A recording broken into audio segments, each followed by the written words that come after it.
ನಮಸ್ಕಾರ. ವಿಕ್ರಮ ವಿಶೇಷ ಕಾರ್ಯಕ್ರಮಕ್ಕೆ ಸ್ವಾಗತ. ನಾನು ಶ್ವೇತಾ. ವೀಕ್ಷಕರೇ, ತುಂಬಾ ಸುತ್ತಿ ಬಳಸಿ ಮಾತಾಡಕ್ ಹೋಗೋದಿಲ್ಲ, ಸ್ಟ್ರೈಟ್ ಆಗಿ ವಿಷಯಕ್ಕೆ ಬರ್ತೀನಿ.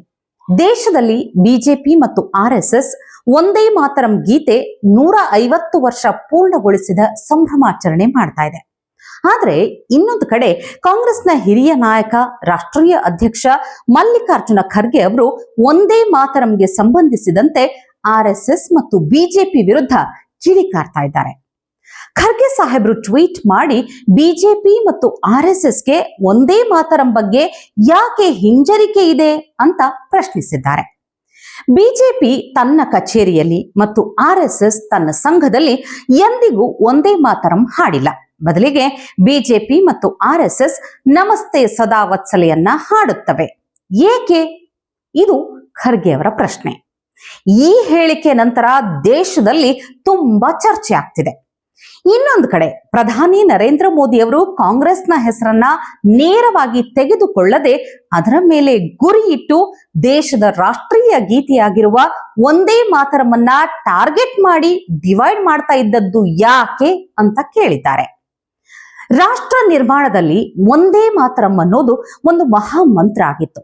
ಆದ್ರೆ 1937ರಲ್ಲಿ ಅದನ್ನ 2 ತುಂಡುಗಳಾಗಿ ಯಾಕೆ ಮಾಡಲಾಯಿತು?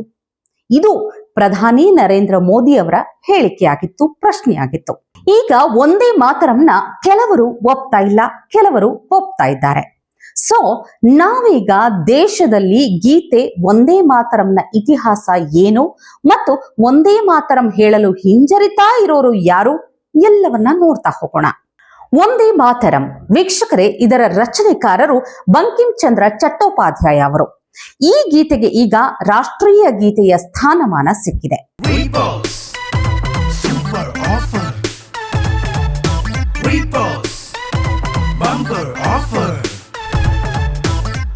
ರೀಪೋಸ್ ಮ್ಯಾಟ್ರೆಸ್ ಅನ್ನು ಖರೀದಿಸಿ ಸ್ಮಾರ್ಟ್ ಟಿವಿಯನ್ನು ಉಚಿತವಾಗಿ ಪಡೆಯಿರಿ. ರೀಪೋಸ್ ಮ್ಯಾಟ್ರೆಸ್.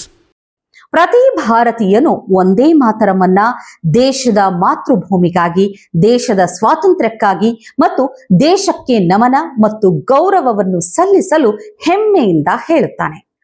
ಆದ್ರೆ ಮತ್ತೊಂದು ಕಡೆ ಇದೇ ಒಂದೇ ಮಾತರಂ ಹೇಳೋಕೆ ಒಪ್ತಾ ಇಲ್ಲ. ನಾವು ಒಂದೇ ಮಾತರಂ ಹೇಳೋದಿಲ್ಲ ಅಂತ ಹೇಳ್ತಾರೆ. ಇದರ ನಡುವೆ ಒಂದೇ ಮಾತರಂ ಬಗ್ಗೆ ಖರ್ಗೆ ಸಾಹೇಬ್ರಿಗೆ ಈಗ ವಿಶೇಷ ಕಾಳಜಿ ಬಂದು ಬಿಟ್ಟಿದೆ. ಈಗ ಮಲ್ಲಿಕಾರ್ಜುನ ಖರ್ಗೆ ಅವರಿಗೆ ನನ್ನದೊಂದು ನೇರ ಪ್ರಶ್ನೆ. ನೀವು ಒಂದೇ ಮಾತರಮನ್ನ ಅಷ್ಟೊಂದು ಗೌರವಿಸೋದೇ ನಿಜ ಆದ್ರೆ ಒಂದೇ ಮಾತರಂ ಹೇಳದ ಜನರನ್ನ ಯಾಕೆ ಪ್ರಶ್ನೆ ಮಾಡ್ತಿಲ್ಲ? ಇದೇ ನೋಡಿ ಇವರ ಡಬಲ್ ಸ್ಟ್ಯಾಂಡರ್ಡ್. ಅಷ್ಟಕ್ಕೂ ಇವರಿಗೆಲ್ಲ ಒಂದೇ ಮಾತರಂ ಬಗ್ಗೆ ಏನ್ ಗೊತ್ತಿದೆ? ಬ್ರಿಟಿಷ್ ಆಡಳಿತದ ಅವಧಿಯಲ್ಲಿ, ಅಂದ್ರೆ ಭಾರತದಲ್ಲಿ ಬ್ರಿಟಿಷರ ಆಳ್ವಿಕೆ ಇದ್ದಾಗ ಬ್ರಿಟಿಷ್ ಆಡಳಿತಗಾರರ ಪರವಾಗಿ ಒಂದು ಆದೇಶವನ್ನ ಹೊರಡಿಸಲಾಯಿತು. ಅದರಲ್ಲಿ ಗಾಡ್ ಸೇವ್ ದಿ ಕ್ವೀನ್, ಬ್ರಿಟಿಷರ ಈ ಗೀತೆಯನ್ನ ಪ್ರತಿ ಭಾರತೀಯನು ಹಾಡಬೇಕು ಅಂತ ಹೇಳಲಾಗಿತ್ತು. ಒಂದ್ ರೀತಿ ಹೇಳಬೇಕು ಅಂದ್ರೆ ಬ್ರಿಟಿಷರ ಪರವಾಗಿ ಇಲ್ಲಿ ಒತ್ತಡ ಹೇರಲಾಗುತ್ತಿತ್ತು. ಇನ್ನು ಬಂಕಿಂ ಚಂದ್ರ ಚಟ್ಟೋಪಾಧ್ಯಾಯ ಅವರ ಬಗ್ಗೆ ಹೇಳೋದಾದ್ರೆ ಅವರು ಸರ್ಕಾರದಲ್ಲಿ ಕೆಲಸ ಮಾಡ್ತಾ ಇದ್ರು. ಈ ವಿಷಯ ಅವರಿಗೆ ಸರಿ ಅನ್ನಿಸ್ಲಿಲ್ಲ. ಅವರು ಹಾಗೂ ಲಕ್ಷಾಂತರ ಭಾರತೀಯರ ಅಭಿಪ್ರಾಯ ಏನಾಗಿತ್ತು ಅನ್ನೋದು ನೋಡೋದಾದ್ರೆ ಭಾರತದಲ್ಲಿ ಬೇರೊಂದು ದೇಶದ ಬಗ್ಗೆ ಹಾಡಿ ಹೊಗಳೋದು ಹೇಗೆ ಅಂತ. ಸೊ ಬಂಕಿಂ ಚಂದ್ರ ಚಟ್ಟೋಪಾಧ್ಯಾಯ ಅವರು ಏನ್ ಮಾಡ್ತಾರೆ, ಒಂದೇ ಮಾತರಂ ಗೀತೆಯನ್ನ ಬರೀತಾರೆ. ಈ ಗೀತೆ ಬರೆದ ನಂತರ ಮೊದಲು ರವೀಂದ್ರನಾಥ್ ಟ್ಯಾಗೋರ್ ಅವರು ಒಂದು ಸಾರ್ವಜನಿಕ ಸಭೆಯಲ್ಲಿ ಈ ಹಾಡನ್ನ ಹಾಡ್ತಾರೆ. ಅದೇ ಫಸ್ಟ್ ಒಂದೇ ಮಾತರಮನ್ನ ಸಾರ್ವಜನಿಕವಾಗಿ ಹಾಡಿದ್ದು ಕೇಳಿದ್ದು. ರವೀಂದ್ರನಾಥ್ ಟ್ಯಾಗೋರ್ ಅವರಿಂದ ಈ ಗೀತೆ ಹಾಡಲ್ಪಟ್ಟ ತಕ್ಷಣ ಎಲ್ಲಾ ಭಾರತೀಯರ ಕಣ್ಣುಗಳು ಒದ್ದೆಯಾಗಿ ಬಿಟ್ವು. ಭಾರತಾಂಬೆಗೆ ಗೌರವ ಸಲ್ಲಿಸುವಲ್ಲಿ, ಮಾತೃಭೂಮಿಗೆ ನಮಸ್ಕರಿಸುವಲ್ಲಿ ಈ ಸಮಯದಲ್ಲಿ ಪ್ರತಿಯೊಬ್ಬರು ಒಂದೇ ಮಾತರಂ ಘೋಷಣೆ ಕೂಗಲು ಶುರು ಮಾಡಿದ್ರು. ಈ ವಿಷಯ ಬ್ರಿಟಿಷರಿಗೆ ಬಹಳ ಹಿಡಿಸ್ಲಿಲ್ಲ. ಬ್ರಿಟಿಷರ ಅಭಿಪ್ರಾಯ ಏನೆಂದ್ರೆ ಇಲ್ಲಿ ಒಂದೇ ಮಾತರಂ ಮೂಲಕ ಸ್ವಾತಂತ್ರ್ಯದ ಯುದ್ಧವನ್ನ ಪ್ರಾರಂಭಿಸಲಾಗುತ್ತಿದೆ. ಇದರ ಪರಿಣಾಮವಾಗಿ ಬ್ರಿಟಿಷರು ಒಡೆದು ಆಳುವ ನೀತಿಯನ್ನ ಅಳವಡಿಸಿಕೊಂಡ್ರು. ಅವರು ಮುಸ್ಲಿಂ ಲೀಗ್ ಅನ್ನ ತಮ್ಮ ಗುರಿಯಾಗಿಸಿಕೊಂಡರು ಮತ್ತು ಮುಸ್ಲಿಂ ಲೀಗ್ ಕೂಡ ಅದರಲ್ಲಿ ಸೇರಿಕೊಂಡಿತು. ಒಂದೇ ಮಾತರಂ ಇಸ್ಲಾಂಗೆ ವಿರುದ್ಧವಾಗಿದೆ, ಆದ್ದರಿಂದ ನಾವು ಅದನ್ನ ಹೇಳೋದಿಲ್ಲ ಅಂತ ಮುಸ್ಲಿಂ ಲೀಗ್ ಸ್ಪಷ್ಟವಾಗಿ ಹೇಳುತ್ತೆ. ಅಲ್ಲಿಂದಲೇ ಸಂಘರ್ಷ ಶುರುವಾಗೋದು. ಒಂದು ಕಡೆ ಒಂದೇ ಮಾತರಂ ಹೇಳುತ್ತಾ ಸ್ವಾತಂತ್ರ್ಯಕ್ಕಾಗಿ ಕ್ರಾಂತಿ ಶುರುವಾಗುತ್ತೆ. ಆದ್ರೆ ಮತ್ತೊಂದು ಕಡೆ ಮುಸ್ಲಿಂ ಲೀಗ್ ನಾವು ಒಂದೇ ಮಾತರಂ ಹೇಳೋದಿಲ್ಲ ಅಂತ ಪಟ್ಟು ಹಿಡಿಯುತ್ತೆ. ಅವರ ವಾದ ಏನಂದ್ರೆ ಇದು ಇಸ್ಲಾಂ ಮತ್ತು ನಮ್ಮ ಧರ್ಮಕ್ಕೆ ವಿರುದ್ಧವಾಗಿದೆ. ಇದರಲ್ಲಿ ಭಾರತ ಮಾತೆ ಮಾತೃಭೂಮಿಗೆ ನಮಸ್ಕರಿಸುವ ಮತ್ತು ಆರಾಧಿಸುವ ಬಗ್ಗೆ ಹೇಳಲಾಗುತ್ತಿದೆ ಅನ್ನೋದು. ಆಗ ಕಾಂಗ್ರೆಸ್ ಒಂದು ಸಮಿತಿ ಮಾಡುತ್ತೆ. ಆ ಸಮಿತಿಯು ಒಂದೇ ಮಾತರಂ ಹಾಡನ್ನ ಹಾಡಬಹುದು ಮತ್ತು ಹೇಳಬಹುದು, ಆದ್ರೆ ಅದರಲ್ಲಿರುವ ಕೆಲವು ಸಾಲುಗಳನ್ನ ತೆಗೆದು ಹಾಕಬೇಕು ಅಂತ ನಿರ್ಧರಿಸುತ್ತೆ. ಅದಕ್ಕೆ ಒಂದೇ ಮಾತರಂ ಹೇಳುತ್ತಿದ್ದವರು ಹಾಡುತ್ತಿದ್ದವರು ಸಿಟ್ಟಾಗ್ತಾರೆ. ಮುಸ್ಲಿಂ ಲೀಗ್ ಕೂಡ ಕೋಪಗೊಳ್ಳುತ್ತೆ. ಅಂದ್ರೆ ಇಬ್ಬರು ಈ ಸಮಿತಿಯ ನಿರ್ಧಾರವನ್ನ ತಿರಸ್ಕರಿಸಿದ್ರು ಅಂತ ಅರ್ಥ. ಆದ್ರೂ ಒಂದೇ ಮಾತರಮನ್ನ ಬ್ರಿಟಿಷರನ್ನ ಓಡಿಸಲು ಮತ್ತು ಬ್ರಿಟಿಷ್ ಆಡಳಿತವನ್ನ ಕೊನೆಗೊಳಿಸಲು ಅತಿ ದೊಡ್ಡ ಕ್ರಾಂತಿಗೆ ಕಾರಣವಾಯಿತು. ನಂತರ ಡಾಕ್ಟರ್ ರಾಜೇಂದ್ರ ಪ್ರಸಾದ್ ಅವರು 1950ರಲ್ಲಿ ಒಂದೇ ಮಾತರಂ ದೇಶದ ಸ್ವಾತಂತ್ರ್ಯದಲ್ಲಿ ಪ್ರಮುಖ ಪಾತ್ರ ವಹಿಸಿದೆ. ಆದ್ದರಿಂದ ರಾಷ್ಟ್ರಗೀತೆ ಜನಗಣಮನಕ್ಕೆ ಸಿಕ್ಕಿರುವ ಸ್ಥಾನಮಾನ ಒಂದೇ ಮಾತರಂ ಗೀತೆಗೂ ಕೂಡ ಸಿಗಬೇಕು ಅಂತ ಹೇಳ್ತಾರೆ. ಇದರ ನಂತರ ಒಂದೇ ಮಾತರಮನ್ನ ರಾಷ್ಟ್ರೀಯ ಗೀತೆ ಎಂದು ಕರೆಯಲಾಯಿತು. ಇದನ್ನ ಪ್ರತಿ ಭಾರತೀಯನು ಹೆಮ್ಮೆಯಿಂದ ಹಾಡ್ತಾನೆ. ಇದು ಇತಿಹಾಸ. ಆದ್ರೆ ಈಗ ಒಂದೇ ಮಾತರಂ ಹೇಳೋದಿಲ್ಲ ಅಂತ ಕೆಲವರು ರಾಜಕೀಯ ಮಾಡ್ತಾ ಇದ್ದಾರೆ. ಇತ್ತೀಚೆಗೆ ಸಮಾಜವಾದಿ ಪಕ್ಷದ ನಾಯಕ ಅಬು ಅಜ್ಮಿ ಹೇಳ್ತಾರೆ, ಯಾರಲ್ಲಾದರೂ ಧೈರ್ಯವಿದ್ರೆ ನನ್ನಿಂದ ಒಂದೇ ಮಾತರಂ ಹೇಳಿಸಿ ತೋರಿಸಲಿ, ನಾನು ಒಂದೇ ಮಾತರಂ ಹೇಳುವುದಿಲ್ಲ ಅಂತ ಹೇಳ್ತಾರೆ. ಈಗ ಇದರ ಬಗ್ಗೆ ರಾಜಕೀಯ ಭುಗಿಲೆದ್ದಿದೆ ಮತ್ತು ಎಲ್ಲಾ ಬಿಜೆಪಿ ನಾಯಕರು ಕಾರ್ಯಕರ್ತರು ಈಗ ಸಮಾಜವಾದಿ ಪಕ್ಷದ ವಿರುದ್ಧ ಘೋಷಣೆ ಕೂಗ್ತಾ ಇದ್ದಾರೆ.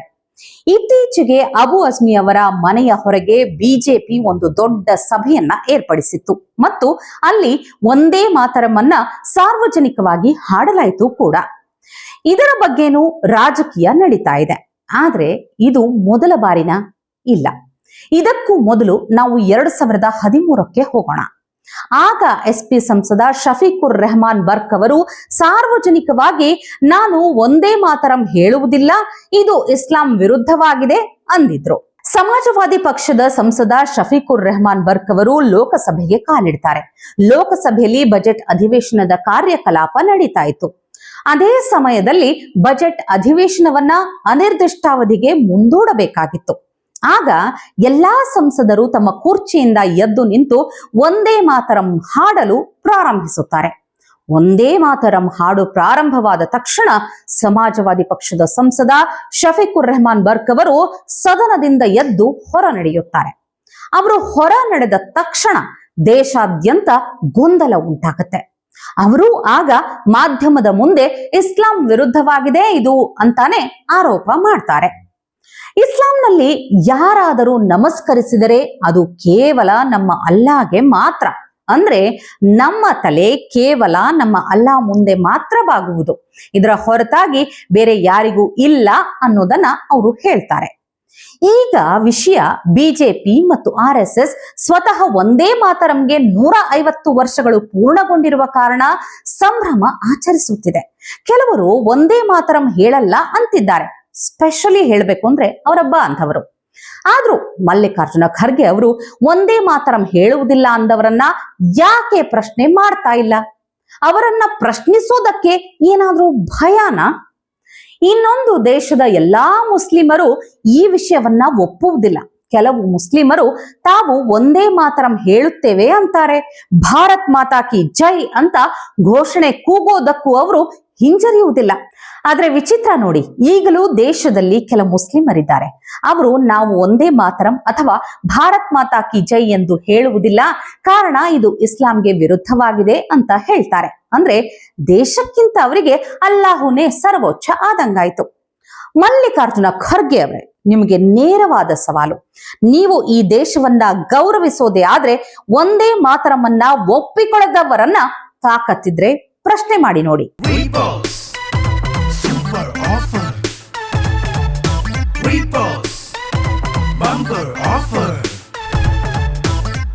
ರೀಪೋಸ್ ಮ್ಯಾಟ್ರೆಸ್ ಅನ್ನು ಖರೀದಿಸಿ ಸ್ಮಾರ್ಟ್ ಟಿವಿಯನ್ನು ಉಚಿತವಾಗಿ ಪಡೆಯಿರಿ. ರೀಪೋಸ್ ಮ್ಯಾಟ್ರೆಸ್. ಟಿವಿ ವಿಕ್ರಮ, ದೇಶ ನಿಮ್ಮ ಕೈಯಲ್ಲಿ. ಈ ಕಾರ್ಯಕ್ರಮ ನಿಮಗೆ ಇಷ್ಟ ಆಗಿದ್ದಲ್ಲಿ ಲೈಕ್, ಶೇರ್ ಹಾಗೂ ಕಮೆಂಟ್ ಮಾಡಿ. ಟಿವಿ ವಿಕ್ರಮದ ಕಾರ್ಯಕ್ರಮಗಳನ್ನು ನಿರಂತರವಾಗಿ ವೀಕ್ಷಿಸಲು ಸಬ್ಸ್ಕ್ರೈಬ್ ಮಾಡಿ, ಬೆಲ್ ಐಕನ್ ಒತ್ತಿ.